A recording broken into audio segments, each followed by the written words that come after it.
Oh, did you hear my sound effect? Yeah, that was like really, that. that's what I was going to say. This should be your ringtone. Your ringtone.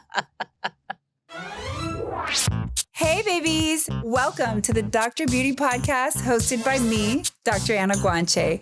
I'm so excited you're here. We plan to educate, inspire, and entertain you. This podcast is not just about beauty. It's about lifestyle, inspiration, life hacks, and of course, beauty.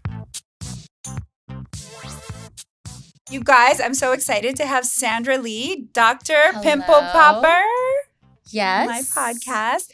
And not only do I know her from television and social media, but I also know her personally. Right. She's one of the sweetest individuals I've ever met. Intelligent. She's a mama. Same with you. It's like we're describing each other. That's really nice. Thank you. That's the biggest honor. And I will tell you, I've had patients come in that are crazy about you, Yes, are I'm sorry. obsessed. Yes. And I will tell you, oh, my patient is a big fan of yours and she's 9 and you'll send her a video saying hello. Now, I'm not saying she will do that for every single person. So stand down, everybody, calm down. But I'm just saying that shows her heart that you have this amazing heart. I love it. Well, I mean, you were like-minded. I would think that you would do the same thing. And and it's those young kids that are just so special because it doesn't take very much to make their day. And I've always remembered this, and this is something that I keep in mind that I've realized through my life is that sometimes when you're young, there's probably some comments that people have said to you that stick with you, and you remember them, and you can bring back the pain or the exhilaration or whatever it may be that they've said that it that it creates that you felt back then, and you might, when you're an adult, bring that up to them sometime and they'll be like, I don't remember ever even saying that.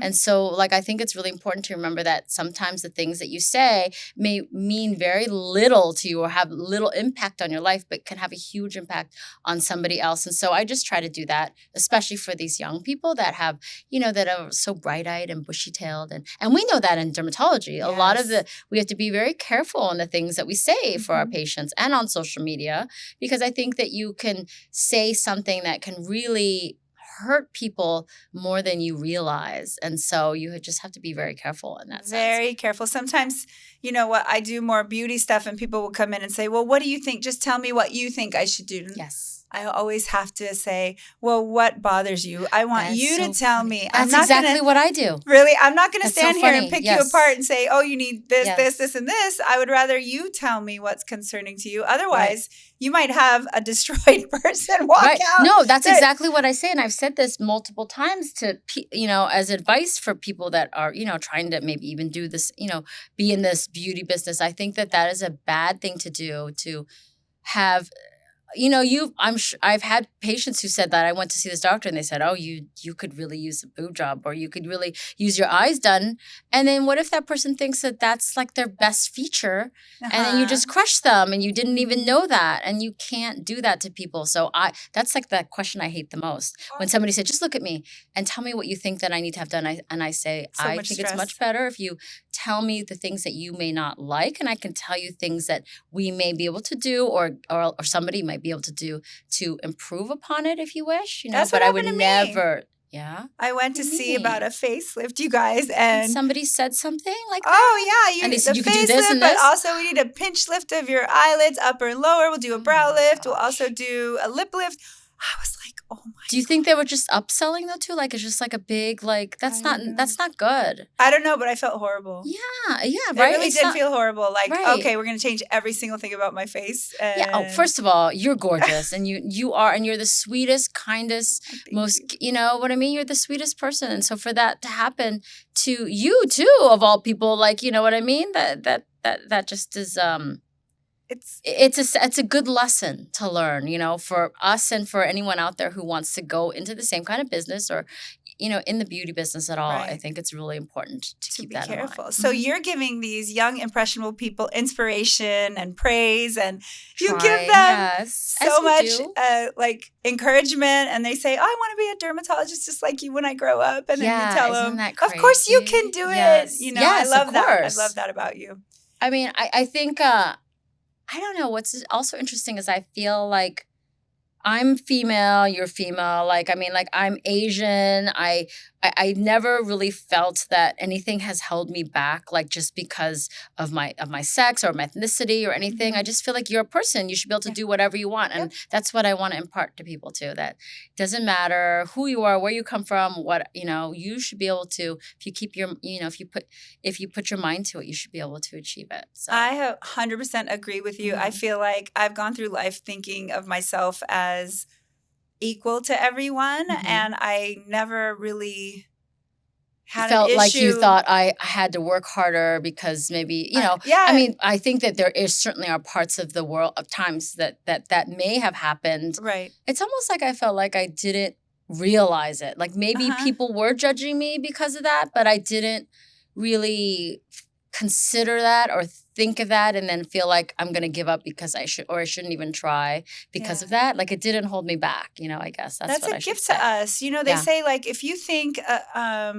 if you know who you are and you feel pretty good about yourself, anybody can insult you in any way and you won't even register it. Yeah. Like you may not even, it might go straight over your head. So maybe there were people trying to hold me back or something, but I've never registered that. Like, and I've never really looked for it. So I just go. Right. And I'm always going and people ask me like, when are you good? And I want to ask you, like, you've got all these amazing things going for you. And then, sometimes the question like, okay, like, when are you going to chill? Like, when are you done? When's it enough? And I go, it's not that it's not enough. I'm very happy doing these things. Like, this makes me happy. I'm not doing it because I'm chasing happiness. I feel happy already. Right. So it's hard for me to explain to people who look at it as I'm scrambling towards something. I think what it is that you don't really have a goal in mind. There's not like a thing that you're trying to do, like to achieve, like be the president or something, or you know what I mean? There's not like a concrete goal. It's your personality. It's sort of like your drive. Like if I wasn't busy doing this, I would be bedazzling all my shoes or something. Like I'm like a busy person. Yes. Like I like to do things and that's my thing. And so for you enjoy what you're doing. And I think that's what made my social media successful and what makes yours successful is because you enjoy doing it. And so that's part of it. And it comes out too. And it shows, right? Yeah. And I think that's part of it. It's like, it's not like it is still work, but it's not work in the sense that that's what you gravitate towards. And why not do something that also furthers your profession and your specialty and your business and what you do. I mean, it is so lovely to connect with people too. People either through DMs or just with their comments. I love to hear the reaction that people have about the different things that you post. And I'm sure on yours, you've got some amazing reactions. Yes, we do. This is Dr. Pimple Popper and her Instagram and social media and what YouTube is full of amazing cysts and lipomas. Right. But that I was not actually a popaholic. Like I'm not somebody who I never like loved pimple. Really? No, I was not a person who like, when you have patients that have blackheads, I wasn't like, oh my gosh, I've got to get that. I would just tell them. I'm surprised. Yeah, I did it. It wasn't until I joke and I say I'm a born again popaholic because I'm like a person that realizes now like what kind of wonderful emotions it brings to how happy it makes people and how much people love it, that to the extent that it now gets me excited or I get into it because I know how much people are going to enjoy it or how, like that whole thing with social media. I know how it might potentially go viral or, things like that make it very exciting. So I mean, it's like more like almost like a satisfaction, right? It's like, ooh, gross. You can't. Are you a popaholic? Do you think somewhat? Like, I think I'm. You've learned to do it. Maybe you're born again. Maybe I'm pulling you into my born again status. Yeah, I'm a born again. Yes. Popaholic. I realize there must be something about it, like in the human. There is, yeah. I don't know what so many people say that they watch my videos. I've had people say that they were in the ER, they had to go in the ER and they had to wait in this line. They were so anxious that they had to watch my videos to relax. Or nurses or firemen after like a hectic, stressful day, they will come home and watch my videos to relax. And so it's like it decreases their anxiety. It makes them, it's like their bedtime story, which I find fascinating, but also just weird in a sense, not like weird like someone's a weirdo, but like that I understand it, but it's very interesting to me that it gives those people, it's like taking a Xanax or something to them, you know, like it's making them feel good. Feeling that it's like an arc of a story. You start out and then there's like this thing and then what's it going to do? What's going to come out? You don't know. How's it going to come out? What's it going to do? And then it comes out and then you're like, it's exactly like that. Yes. It's a whole story arc in like a few seconds, right? So people get that satisfaction. It's really weird. It's a really weird thing. It's weird, but I don't know where it came from. But like, you know, I think the key was for social media at that time is just that I recognized that there was something there, and I really went all in. Like I just started posting and, you know, see and learning. And I think I was just like kind of right place at the right time and just, you know, had some things somewhat lined up so that I could just like line all those planets up in a row or all those stars in a row and then let it like happen, you know. I don't know. Just so what happens with your practice? Did you end up having a lot of people because of that be cyst and lipoma patients? Yes, I have like popping clinic. You know, I have like popping clinics, I suppose you could call them. I mean, my practice has definitely changed in terms of the makeup and the patients population. And, you know, I've always been, so as people may know, like there are specialties within dermatology, which is very interesting. I'm sure you've probably even spoken about that before. And you are a cosmetic and surgical dermatologist, right? And then there's also medical dermatologist or pediatric dermatologist or dermatopathology. There's just so many different kind of categories within it. And we have some crossover. I am also a cosmetic dermatologist, but I'm even more lean on surgical. And so that allowed me to sort of do these kinds of things, these sort of pimple popping things. So, you know, initially just was blackheads when I first saw that this was a thing. But then I started to think, well, what else could you pop out of the skin? And so that really kind of opened this little world up to me, being a surgical dermatologist, being able to do those sorts of things and, you know, feeling comfortable doing that. I love it. You know, I was thinking this morning on we start out very broad, deciding what we're going to do in life, right? And then we do pre-med, and then we learn all these different things, and we go into medical school, and then we go to dermatology residency. We learn pathology, right? We learn blistering disorders. We learn cutaneous lymphomas. We learn all this stuff, and then again, we narrow down into something within our specialty of derm, which is already a subspecialty, like it's a specialty. And then some of us subspecialize. A small specialty too, yes. Right, and there aren't that many, right, overall. But it's a whole other language. It is a very complicated. It's complicated. Very competitive to get into dermatology. Yeah, it is. It's really. I'm sure you feel the same way. I feel very lucky to be in this specialty. It's such an amazing one. And I also think that's a good advice to give to a lot of these newly minted, just out of residency dermatologists. I feel like some of them already feel the need to figure out what they want to do within dermatology, but it's like a road that you travel. You don't really know until you have an idea maybe what your things are that you're good at or you really like doing, but you never know where it takes you. I mean, I certainly didn't know it was going to take me to pimple popping, so you never really know like where your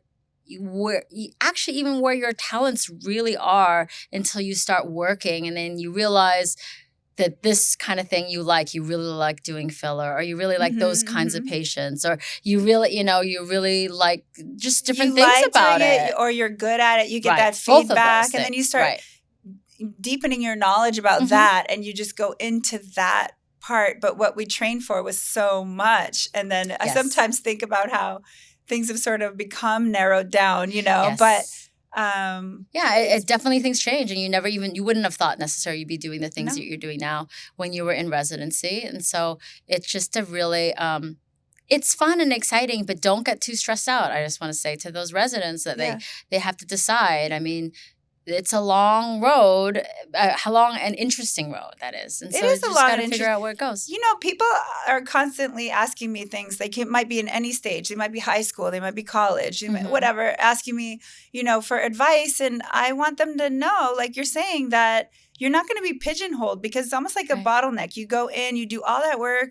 There's a bottleneck where you become a dermatologist and the whole world opens up again. That's you can a good way to describe it. Right. You can do academics. You can do private practice. You can do beauty. Right. You can be a TV personality. There's like a million things you could do once you're finished with that. So especially if someone's going through something like organic or, they're just really suffering. And I think, you're not going to do organic for a living. You're going to get through this because it proves that you want this that badly. Yes. And you're going to learn analytical skills. And then. And honestly, I also feel like me, like if you had said that you were going to be on TV, like that's almost like a different direction. Like you don't know where the world takes you. And I think I really learned that from my patients, first of all. You'll have these patients. One of the questions I used to love to ask them when I did more medical derm in the beginning, I did a lot of skin cancer, surgeries and medical. So I see a lot of older patients. And one of the icebreaker questions I used to ask them, or I still ask them, is if you were to look back in your life, what was like your favorite year to be alive? Like how old were you when you like look back really fondly? And you get I get like a lot of different answers. Sometimes they were cute too. Like they'd be like, tomorrow is my favorite day or something like that. If I make it there. Right. But I mean, sometimes you learn about patients though, and you learn about where they are now or what different things they did in their life. So different, they had different jobs and you realize that life is long and there's so many different directions you may be pulled in. And I worry sometimes about these young people that are so stressed out about, they want to have everything lined up at like 14, 15, 16 years old. And I'm like, okay, I get it. I love the drive you have, but don't feel like this is all or nothing. And then if you don't get something, like life is over. Like this is the road that you go. You never know where it's going to take you. Yeah, you're right. And we're always evolving. Yes. And it's the same. Like you said, no, you would have never known you would be Sandra Lee, Pimple Popper. You would win awards. You would be famous. Yes. Like you didn't know that, but it just sort of.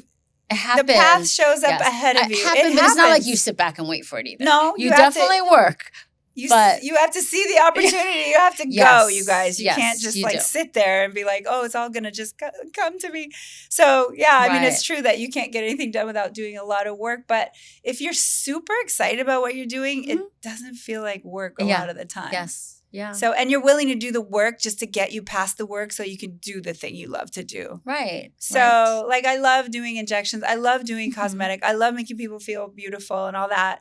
But there's a lot of like paperwork and there's a lot of administrative and HR and things you have to do and regulations to follow to be who you are professionally so you can do the things you love. So I think that the other flip side of our kids being so driven these days is the other side of it is everything should be something I enjoy or I should do what I love.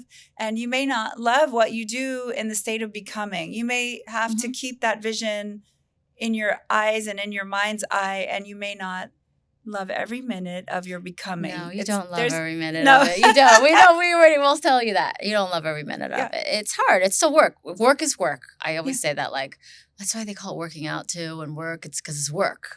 It's like, you're still like that whole, I mean, I know that quote and I get it too. Like if you work at whatever it is, like if you love your work, you're not really working any day of your life, but it is still work. There's still stuff with it involved that takes some effort and is not quite that fun. You can't just step in and every day is like a vacation. Yeah.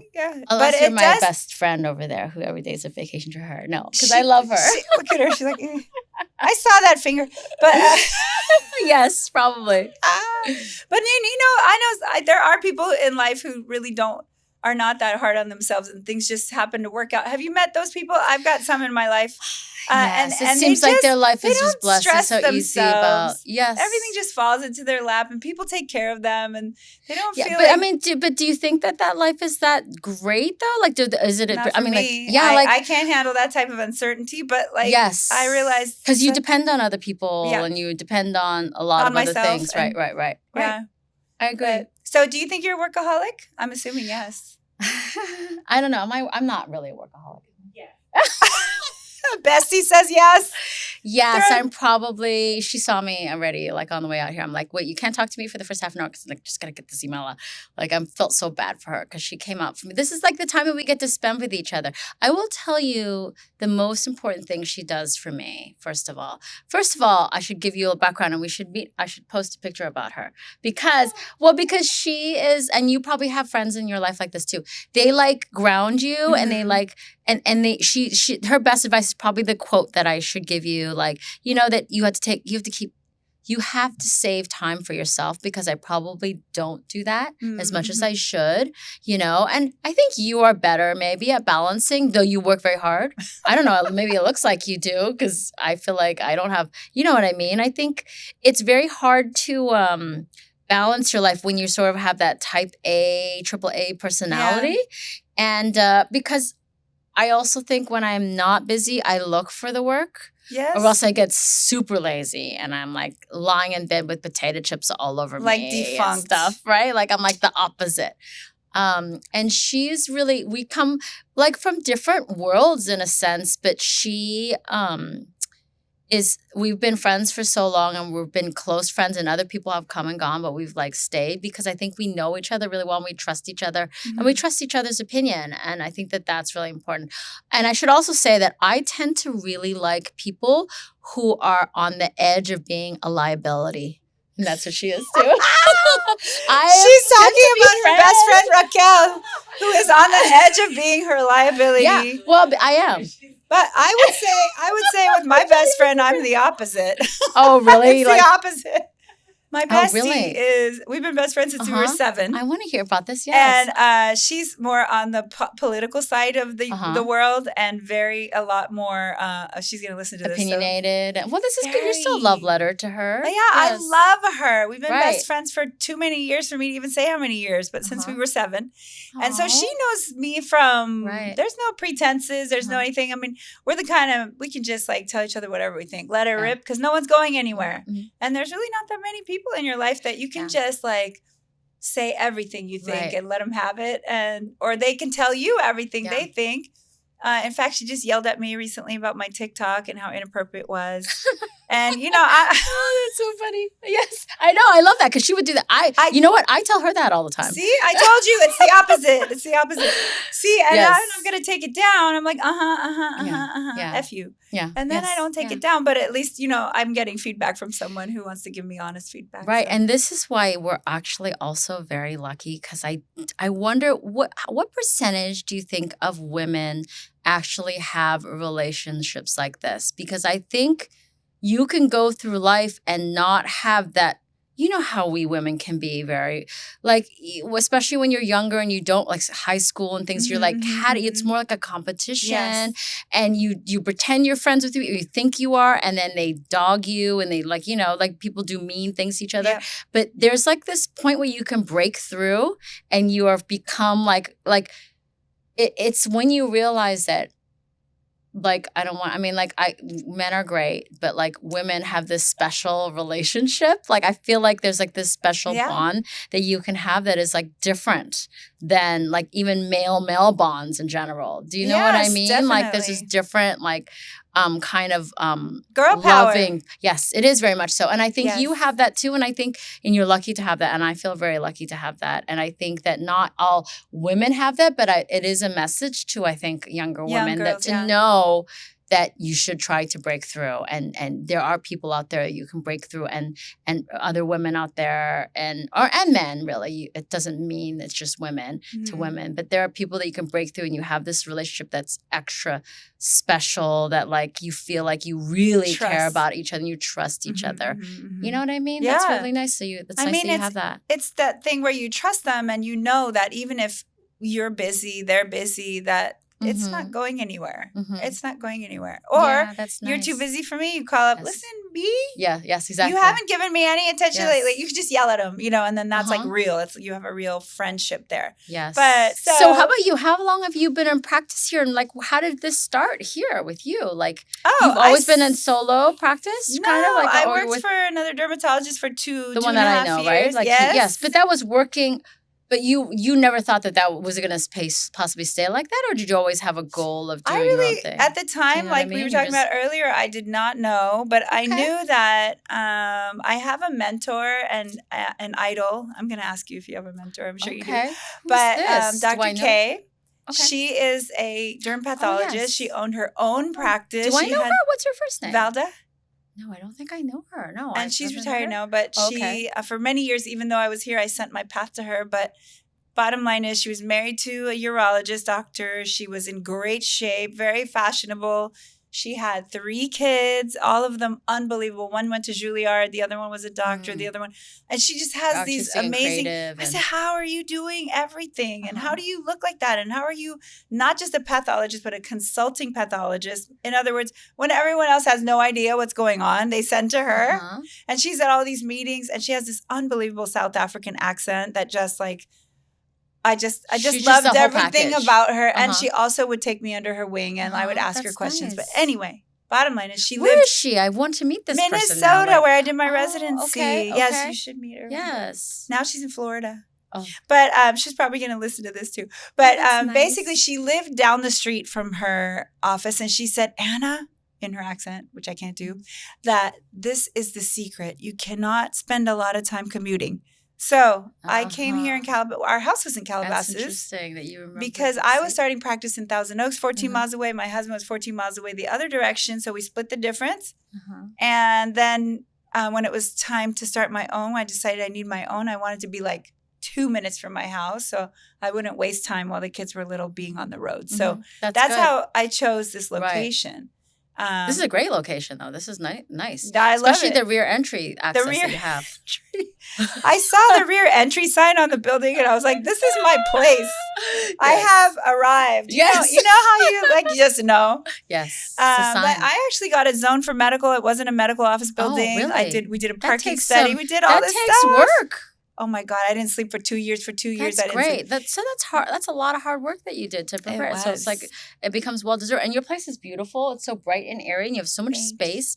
Mine is like because I remember, and I remember like when I was asking about my office space when I was a resident, like how big do you think your office space should be? And I remember one of the doctors saying, whatever you have, you're going to outgrow it in 5 years. Yep. And it's so true. Like but you have space to spread. I don't really have space to spread. We started out with 1 suite. We added a second one and we had a third one and now we're added a fourth one. So we've been slowly growing over the years. It's been 15 years I've been in this social media suite. Wow. And this is our social media podcast, brainstorming. Yes. I need to do this in my space. But I just don't know this is like the space of like at least 4 or 5, patient rooms kind of thing in my office. Kind of thing. I mean, we could be practical and make it into patient rooms. Well, you might be. You always have that option. One day. Yeah, maybe one day. That's fine. Yeah. We have a little procedure room right behind us that's like for filming, like a big spacious room for. That's your office. So it's beautiful now. Yes. Right here. And then there's this one. I see. Yeah. Okay, got it. I'm excited though. Yeah, that is exciting. Yeah. Super exciting. So if anyone wants to work here that's a doctor. No, I'm just kidding. Yes, exactly. I'm hiring. Yes. I'm just kidding.